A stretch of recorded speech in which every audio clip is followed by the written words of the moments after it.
Kita masih bicara tentang seorang istri yang nusuz.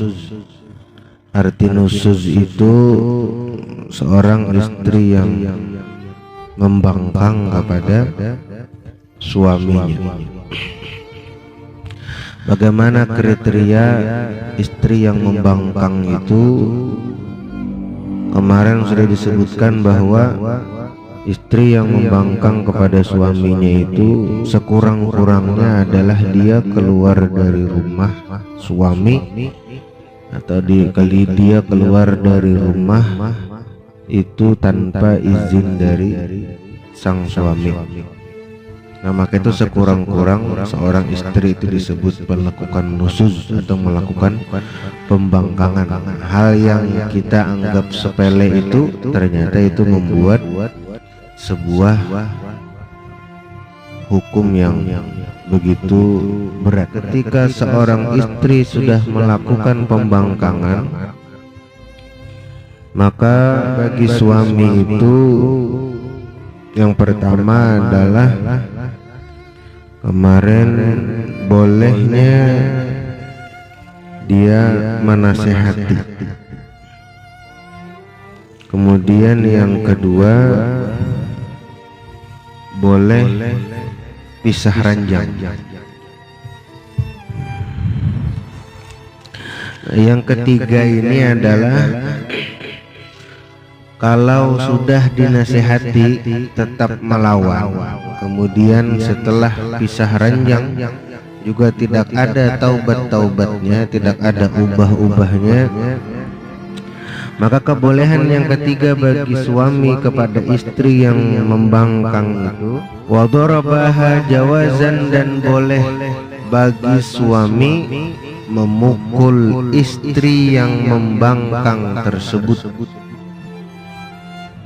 Dorban dengan pukulan ghaira mubarrahin, yang tidak melukai.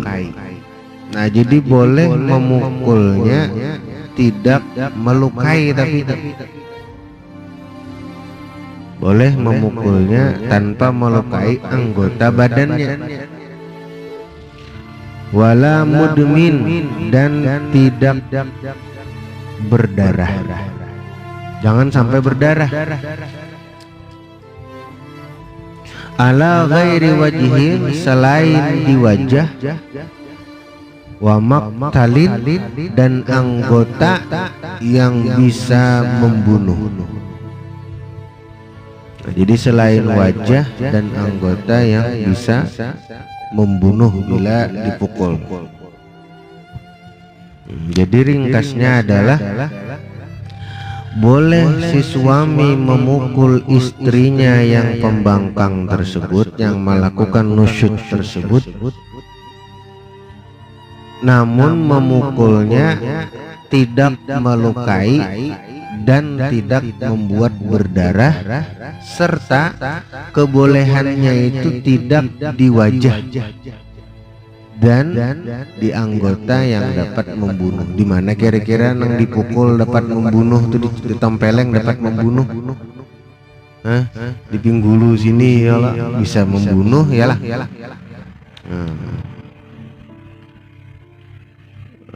Jadi selain wajah dan anggota yang dapat terbunuh bila kita memukulinya. Nah itu boleh kalau sampai seperti itu aja. Nah bahkan dengan syaratnya apa? In apa darbu fi dhannihi, jika dalam perkiraannya pukulan itu bermanfaat. Jadi walaupun hanya perkiraan, hanya kira-kira, zon 75% sudah, bilanya biniku ini kupukul, makanya akan maasi ampih melakukan nusyuz. Nah maka boleh kalau ia sudah memiliki zon bahwa bininya akan ampih melakukan nusyuz tersebut. Kalau dalam perkiraannya bininya ini tetap membangkang aja, ya kada bermanfaat jadinya. Nah, walau bisautin, walaupun dengan cambuk, menggunakan cambuk, wa'asan, dan menggunakan tongkat. Jadi walaupun memukulnya itu menggunakan cambuk, menggunakan tongkat, asal mampu merubah perlakuan istri yang pembangkang tadi menjadi penurut, itu diperbolehkan.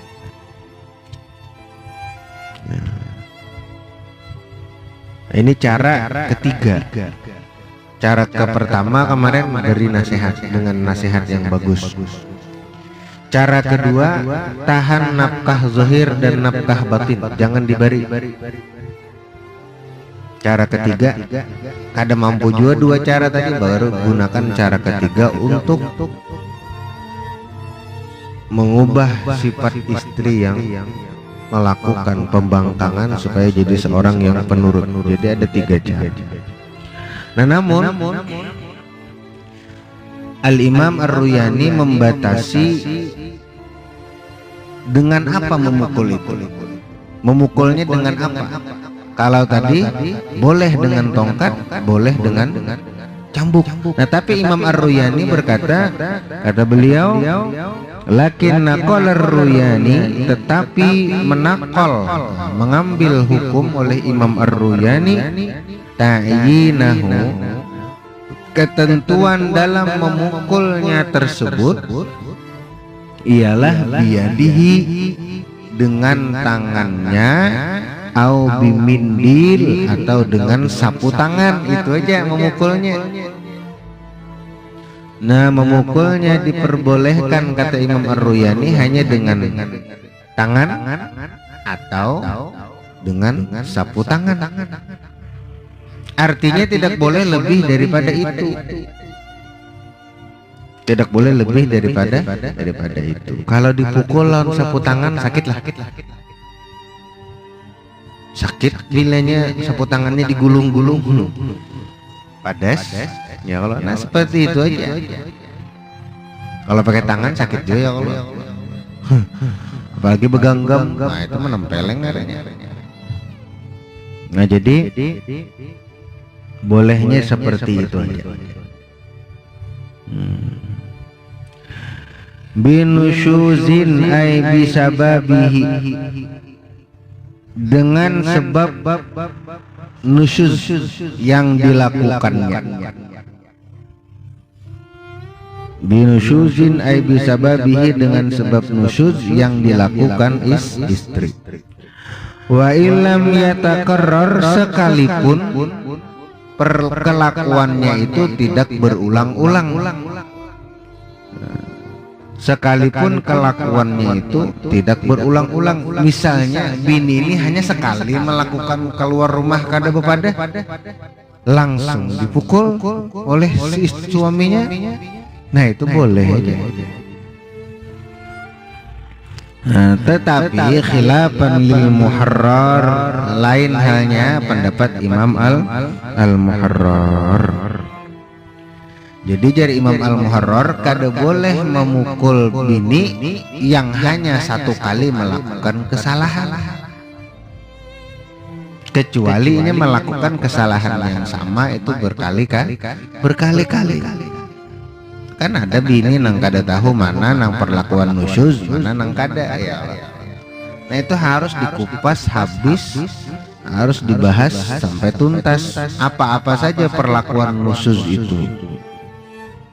Di antaranya keluar rumah tanpa izin, kemudian menggunakan harta suami tanpa izin, kemudian yang ketiga tidak mau melayani suami. Nah itu sudah nusyuz, kada mau melayani suami.